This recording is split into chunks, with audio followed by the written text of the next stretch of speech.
بسم اللہ الرحمن الرحیم الحمد للہ رب العالمین والصلاة والسلام علی النبی الکریم وعلی آلہ واصحابہ اجمعین ومن تبعہم بإحسان الی یوم الدین اما بعد۔ بہت ہی قابل قدر سامعین و ناظرین، السلام علیکم ورحمۃ اللہ وبرکاتہ۔ آج کا عنوان ہے مومن حالات کا مقابلہ صبر کے ذریعے کرتا رہتا ہے۔ صبر انسان میں ایک ایسی داخلی قدرت کا نام ہے جو ایمانی قوت سے پیدا ہوتی ہے، جس کے ذریعے اپنی خواہشات پر قابو پانے اور اللہ تعالیٰ کے فیصلوں پر قناعت کرنے کا ملکہ حاصل ہوتا ہے۔ صبر کا مطلب یہ نہیں ہے کہ انسان کسی تکلیف یا صدمے پر نہ روئے، کسی تکلیف یا صدمے پر رنج اور افسوس کرنا انسان کی فطرت میں داخل ہے۔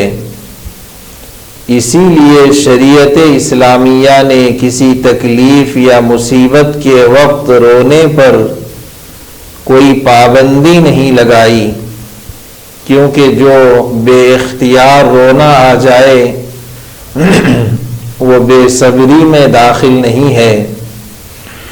البتہ صبر کا مطلب یہ ہے کہ کسی تکلیف یا صدمہ یا حادثہ پر اللہ تعالیٰ سے کوئی شکایت نہ کیا جائے، بلکہ اللہ تعالیٰ کے فیصلے پر رضامندی کا اظہار کر کے اس کو تسلیم کر لیا جائے۔ ویسے تو ہر شخص اپنی زندگی میں بے شمار مرتبہ صبر کرتا ہے، مگر اللہ اور اس کے رسول پر ایمان لانے کی صورت میں ہی صبر کرنا عبادت بنے گا، ورنہ تو مجبوری کہا جائے گا۔ جلیل القدر نبی حضرت ایوب علیہ السلام کا مصیبتوں اور تکلیفوں پر صبر کرنا صبر ایوبی کے نام سے مشہور ہے۔ آپ کی اولاد کے انتقال کے علاوہ آپ کا تمام مال بھی ختم ہو گیا تھا۔ علماء نے صبر کی کئی صورتیں بیان فرمائی ہیں۔ نمبر 1، اللہ تعالیٰ نے جن اعمال کے کرنے کا حکم دیا ہے ان کو کرنا، خواہ بظاہر مزاج اور نفس کے خلاف ہو، مثلا گرم بستر چھوڑ کر نماز فجر کی ادائیگی کرنا، یہ صبر ہے۔ مال کی محبت اور اس کی ضرورت کے باوجود زکوٰۃ کے فرض ہونے پر زکوٰۃ کی ادائیگی کرنا، یہ بھی صبر ہے۔ نمبر 2، اللہ تعالیٰ نے جن چیزوں کو حرام قرار دیا ہے ان سے بچنا، خواہ نفس کی خواہش ہو، مثلا شراب پینے اور رشوت لینے سے بچنا، یہ بھی صبر میں داخل ہے۔ نمبر 3، اللہ تعالیٰ کے فیصلوں پر صبر کرنا، یعنی جو بھی حالات آئیں ان پر صبر کر کے اللہ تعالیٰ کی طرف رجوع کرنا، یہ بھی صبر میں شامل ہے۔ اللہ تعالیٰ نے اپنے پاک کلام قرآن مجید میں جگہ جگہ صبر کرنے کی تعلیم دی ہے۔ چند آیات کا ترجمہ آپ حضرات کی خدمت میں پیش ہے۔ اے ایمان والو، صبر اور نماز کے ذریعے مدد حاصل کرو، بے شک اللہ صبر کرنے والوں کے ساتھ ہے۔ اور جو لوگ اللہ کے راستے میں قتل ہوں، شہید ہوں، ان کو مردہ نہ کہو، دراصل وہ زندہ ہیں مگر تم کو ان کی زندگی کا احساس نہیں ہوتا۔ اور دیکھو ہم تمہیں ضرور آزمائیں گے، کبھی خوف سے اور کبھی بھوک سے اور کبھی مال و جان اور پھلوں میں کمی کر کے، اور جو لوگ ایسے حالات میں صبر سے کام لیں ان کو خوشخبری سنا دو۔ اسی طرح اللہ تعالیٰ کا فرمان ہے، اے ایمان والو صبر کرو اور دشمن کے مقابلے میں ڈٹے رہو۔ صبر کرنے والوں کو بے حساب اجر و ثواب عطا کیا جائے گا، جیسا کہ اللہ تعالیٰ کا ارشاد ہے، جو لوگ صبر سے کام لیتے ہیں ان کا ثواب انہیں بے حساب دیا جائے گا۔ حالات پر صبر کرنے کو اللہ تعالیٰ نے ہمت والا کام قرار دیا ہے، چنانچہ اللہ تعالیٰ کا فرمان ہے، جو شخص صبر سے کام لے اور درگزر کر جائے تو یہ ہمت کے کاموں میں سے ہے۔ سورۃ العصر میں خالق کائنات نے انسان کی کامیابی کے لیے صبر اور صبر کی تلقین کو لازم قرار دیا ہے۔ قیامت تک آنے والے انسان اور جنات کے آخری نبی حضرت محمد رسول اللہ صلی اللہ علیہ وسلم نے بھی اپنے قول و عمل سے صبر کرنے کی ترغیب دی ہے، چنانچہ نبی بنائے جانے سے لے کر وفات تک آپ صلی اللہ علیہ وسلم کو بے شمار تکلیفیں دی گئیں۔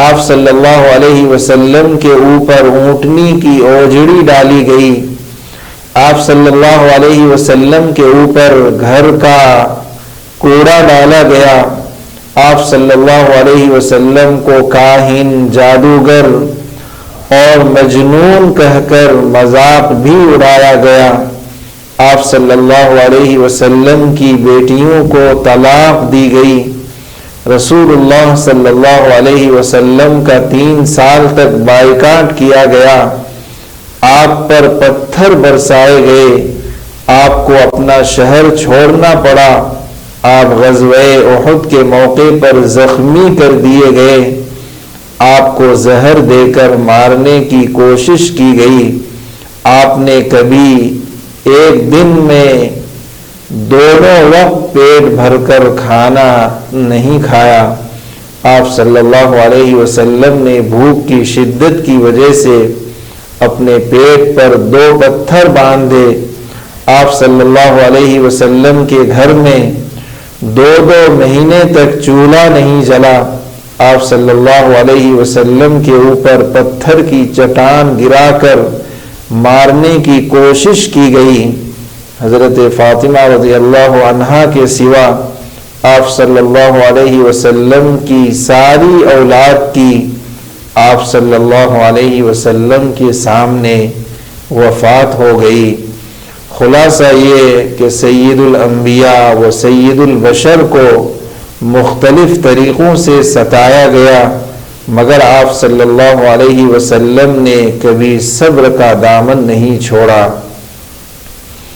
آپ صلی اللہ علیہ وسلم رسالت کی اہم ذمہ داری کو استقامت کے ساتھ بحسن و خوبی انجام دیتے رہے۔ ہمیں آپ صلی اللہ علیہ وسلم کی زندگی سے یہ سبق لینا چاہیے کہ گھریلو یا ملکی یا عالمی سطح پر جیسے بھی حالات ہمارے اوپر آئیں ہم ان پر صبر کریں اور اپنے نبی کے نقش قدم پر چلتے ہوئے اللہ سے اپنا تعلق مضبوط کریں۔ رسول اکرم صلی اللہ علیہ وسلم نے ارشاد فرمایا، مسلمانوں کو جو بھی تھکاوٹ، بیماری، غم، رنج، دکھ اور تکلیف پہنچتی ہے، حتیٰ کہ وہ کانٹا بھی جو اس کو چبھتا ہے، اس کی وجہ سے اللہ تعالیٰ اس کی غلطیاں معاف فرما دیتے ہیں۔ رسول اکرم صلی اللہ علیہ وسلم نے ارشاد فرمایا، جو شخص سوال سے بچنے کی کوشش کرتا ہے اللہ اسے بچا لیتے ہیں، اور جو بے نیازی طلب کرتا ہے اللہ تعالیٰ اس کو بے نیاز کر دیتے ہیں۔ جو صبر اختیار کرتا ہے اللہ تعالیٰ اس کو صبر عطا فرماتے ہیں، صبر کرنے کی توفیق دیتے ہیں۔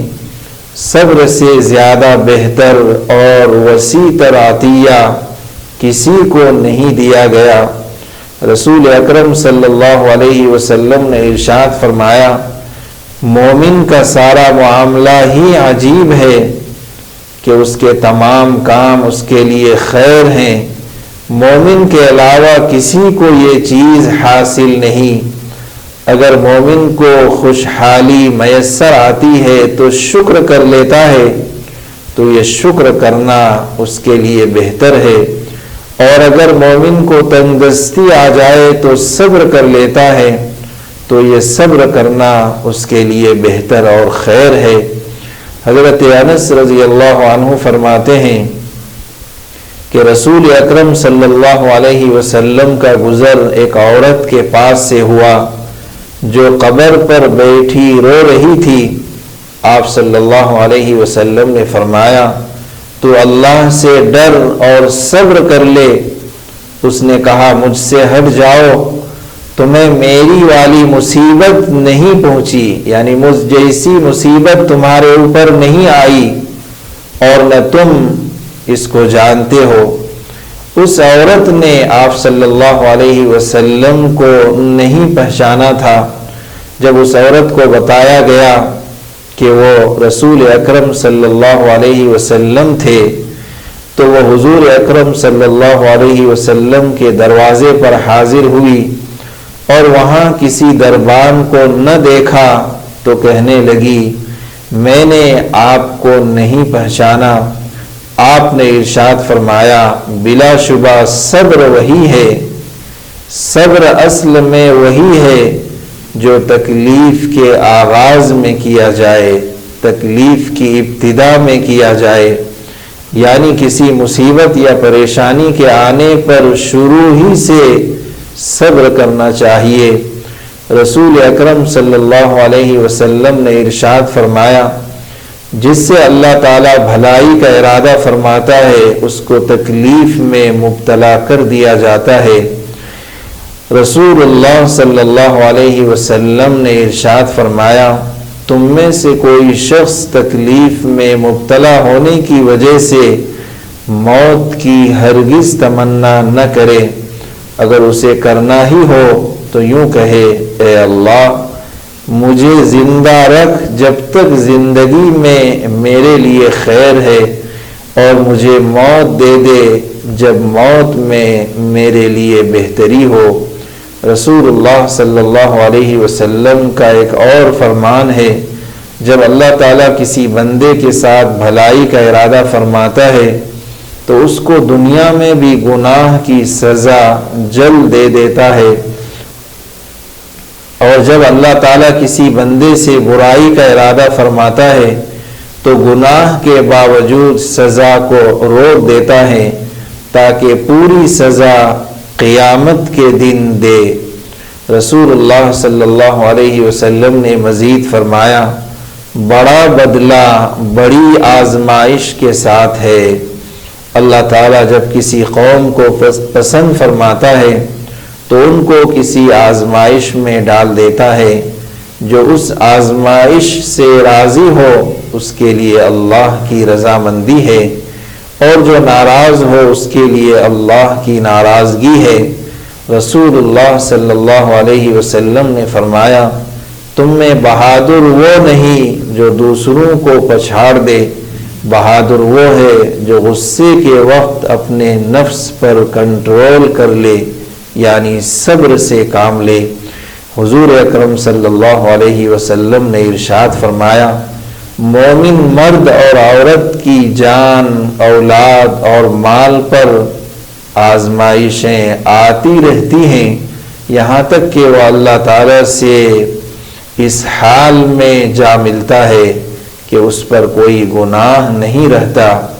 کسی قریبی رشتہ دار کے انتقال پر دل کا غمگین ہونا اور آنکھوں سے آنسو کا جاری ہونا ایک فطری تقاضا ہے، مگر بلند آواز سے مرحوم کے اوصاف بیان کر کے رونے پیٹنے کپڑوں کے پھاڑنے اور گریہ وزاری کرنے سے رسول اللہ صلی اللہ علیہ وسلم نے سخت منع فرمایا ہے۔ ہمیں ایسے موقع پر صبر سے کام لینا چاہیے۔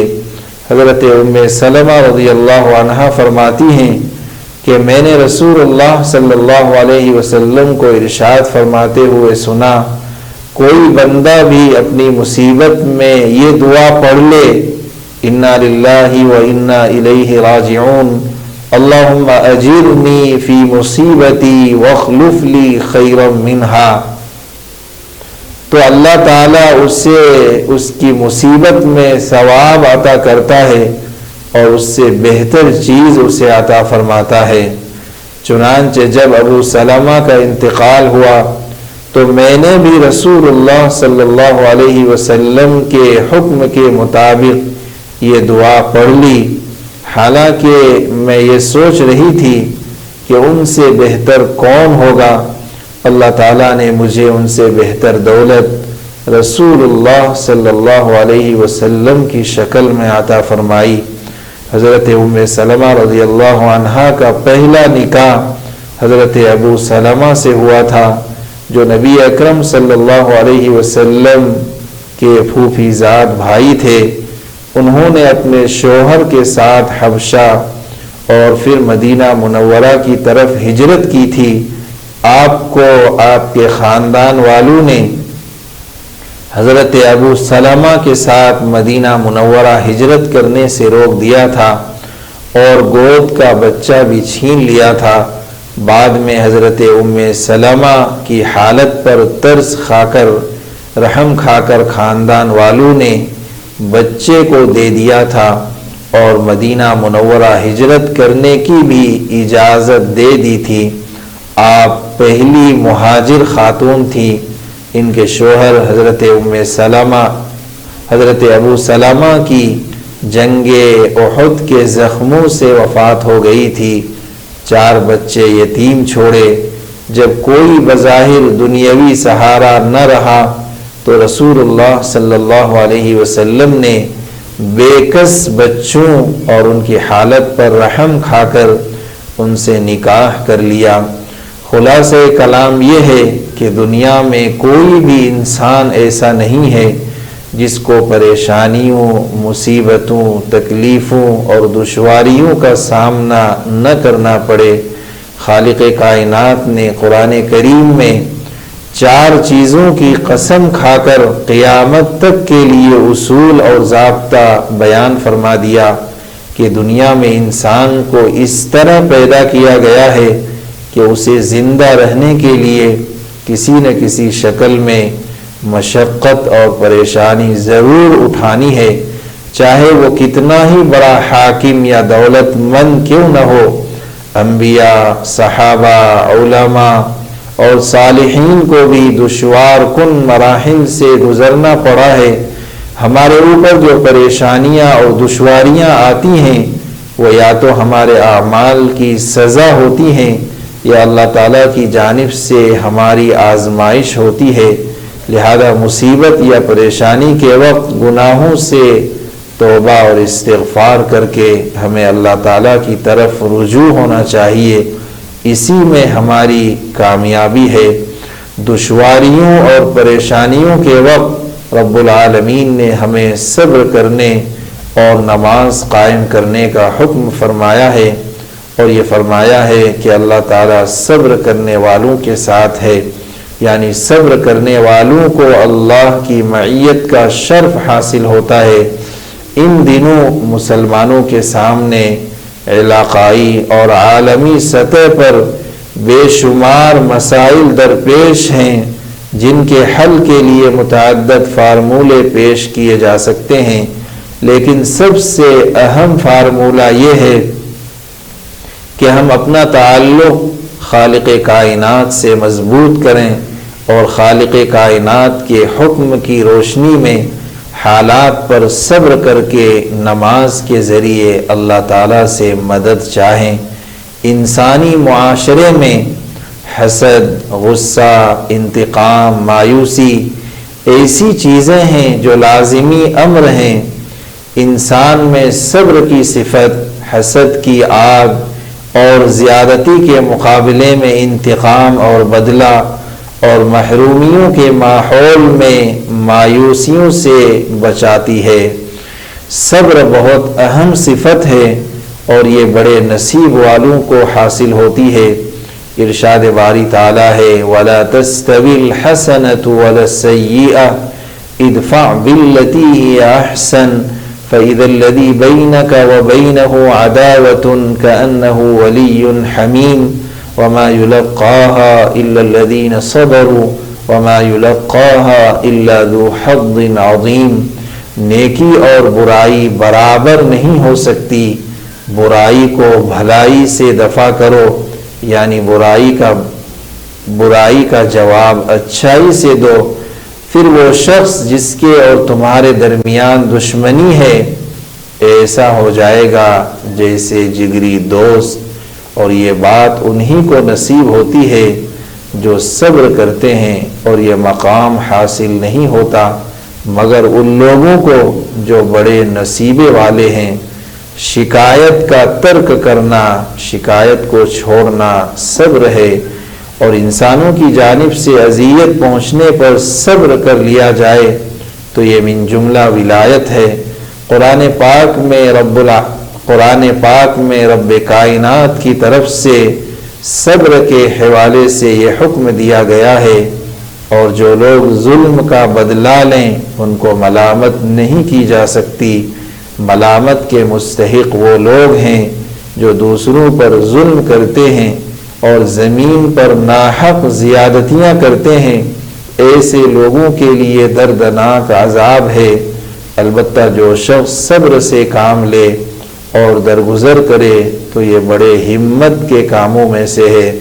اللہ تعالیٰ نے رسول اللہ صلی اللہ علیہ وسلم کو حکم دیا فَاصْبِرْ صَبْرًا جَمِيلًا، اے نبی صبر کیجئے، اور صبر بھی ایسا جس میں شکایت کا نام نہ ہو۔ رسول اللہ صلی اللہ علیہ وسلم نے اپنے صبر اور حسن اخلاق سے ہی تو مکہ کے پتھر دلوں کو موم کر دیا تھا، کفار کے ہر ظلم پر صبر اختیار کیا تھا، اور انسانوں کی بھلائی کی اللہ سے دعا کرتے رہے، امید کا دامن قائم رکھا کہ انہی ظلم کرنے والوں میں سے اللہ کے دین کے علم بردار اٹھیں گے۔ صبر کے ضمن میں خاتم النبیین رحمت للعالمین کے اسوہ حسنہ سے رہنمائی ملتی ہے۔ وہ مسلمان جو لوگوں سے ملتا جلتا ہے اور ان سے اذیت پہنچنے پر صبر کر لیتا ہے، اس سے اچھا ہے جو نہ لوگوں سے ملتا ہے اور نہ ان سے اذیت پہنچنے پر صبر کرتا ہے۔ جب رسول اللہ صلی اللہ علیہ وسلم پر شدید حالات مسلط کر دیے جاتے تو فرماتے اے بلال، نماز سے ہمیں راحت اور آرام پہنچاؤ۔ جب آپ کسی پریشانی میں مبتلا ہوتے تو کثرت سے نمازیں پڑھتے تاکہ اللہ سے زیادہ ملاقات ہو سکے۔ استقامت اور صبر کا یہ بہترین ذریعہ ہے۔ انسان کے لیے معاشی، خاندانی، سماجی حالات تنازعات اور مشکلات کا باعث بنتے ہیں۔ فرقہ پرستی، تعصبات اور نفسا نفسی کے ماحول میں بندہ زیادہ آزمائش اور بے صبری کا شکار ہو جاتا ہے۔ حضرت داؤد علیہ السلام نے کیا شاندار رہنما اصول دیا کہ جب تمہاری روزی دوسروں کی روزی سے الگ ہے تو پھر یہ بے صبری اور پریشانی کیوں؟ صبر بڑا کارآمد پھل اور ترقی کے منازل طے کرنے کا بہترین ذریعہ ہے۔ رسول اللہ صلی اللہ علیہ وسلم نے فرمایا، جب کبھی کسی مسلمان کو قلبی تکلیف، دلی تکلیف، کوئی جسمانی بیماری، کوئی دکھ اور غم پہنچتا ہے اور وہ اس پر صبر کرتا ہے تو اس کے نتیجے میں اللہ تعالیٰ اس کی خطاؤں کو معاف کرتا ہے، یہاں تک کہ اگر اسے ایک کانٹا چبھ جاتا ہے تو وہ بھی اس کے گناہوں کی معافی کا سبب بنتا ہے۔ اللہ تعالیٰ پر کامل ایمان کے ساتھ صبر انسانی زندگی میں نکھار، بشاشت اور وقار اور صحت مندی کا باعث بنتا ہے۔ مومن بندے کا تو مقام ہی یہ ہے کہ مصائب اور مشکلات کا مقابلہ صبر اور حوصلے سے اور اللہ کی عطا کردہ نعمتوں کی حفاظت شکر سے کر لے۔ حرام کاموں سے نفس کو روکنا بھی صبر کی دوسری قسم ہے۔ ایسا بہت کم ہوتا ہے کہ جلد باز نقصان نہ اٹھائے، اور ایسا شاذ و نادر ہی ہوتا ہے کہ صبر کرنے والا کامیاب نہ ہو۔ بہادر انسان تو وہ ہے جو ہمیشہ پریشانی اور آزمائش میں صبر و تحمل سے کام لے۔ ایسا رزق جس میں فراخی ہو، کشادگی ہو، لیکن شکر نہ ہو، اور معاشی تنگی آ جائے اور صبر نہ ہو، تو ایسی صورتحال فتنہ بن جاتی ہے۔ دنیا تو ہے ہی آفات، مصائب اور مشکلات جھیلنے کے لیے صبر اختیار کرنے سے زندگی آسان ہو جاتی ہے۔ صبر اختیار کرنے سے زندگی آسان ہو جاتی ہے۔ کسی بھی مشکل اور آزمائش میں بلند آواز سے رونا، آہ و بکا کرنا بے صبری کی دلیل ہے۔ اللہ جل شانہ ہم سب کو صبر جیسی عظیم دولت سے مالا مال فرمائے۔ اللہ جل شانہ ہم سب کو دین کی صحیح سمجھ عطا فرمائے، کہنے سننے کو بے حد قبول فرمائے، کمی کوتاہیوں کو معاف فرمائے، اسلام کی خدمت اور انسانیت کی خدمت کے لیے ہم سب کو تا حیات قبول فرمائے۔ والسلام علیکم ورحمۃ اللہ وبرکاتہ۔